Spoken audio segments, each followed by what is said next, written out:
2 women have died in Irish maternity hospitals since abortion was made legal. Yet Simon Harris has halted funds to the steering group which is tasked with making maternity hospitals safer. What's going on, and why are the media ignoring this important story?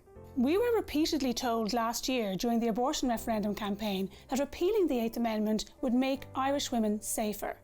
This was the most persistent claim used by campaigners in order to have our abortion laws overturned. So has legalising abortion made women safer? It would appear it has not. In the 3 short months after the abortion bill was rushed to the Dáil, 2 Irish women tragically lost their lives in Irish maternity hospitals. And Simon Harris is cutting funds to the National Maternity Strategy, which is working to make our hospitals safer for women.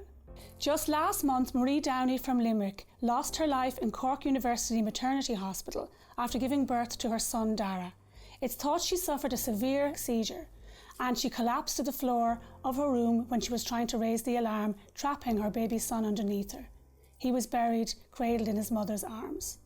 Shockingly, there were just 3 nurses on duty that night to care for 31 patients.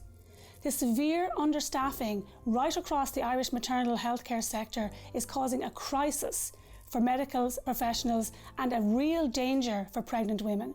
But Simon Harris seems to have no time to deal with this crisis because he's too busy tweeting about abortion. In a separate tragedy, another young woman, Karen McAvoy from County Kildare, died in the Coombe Maternity Hospital after giving birth to a baby girl. Ms McAvoy, who left behind 3 young children, died of sepsis, which also caused the death of Savita Pandavas. In the wake of Ms Pandavas' death, 3 separate inquiries found that she had died of sepsis and called for urgent reform to the management of sepsis right across the maternal healthcare sector.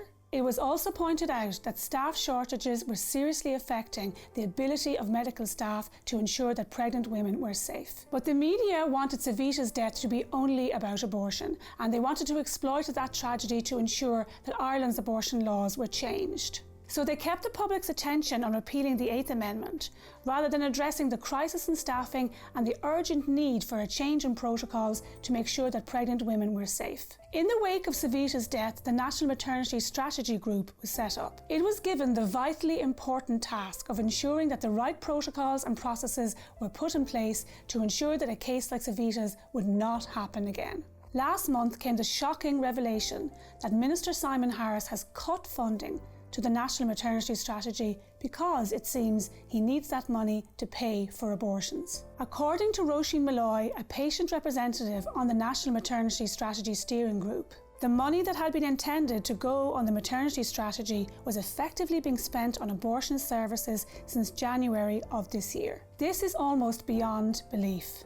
The government is taking money away from a vitally important strategy, which is ensuring that women do not die in pregnancy, and using that money to fund abortions. There is no clearer way for this government to show that their priorities do not lie with protecting women's lives, but rather with ending the lives of unborn babies. There was very little reaction to Minister Harris's decision to cut this vital funding to a strategy to protect women's lives.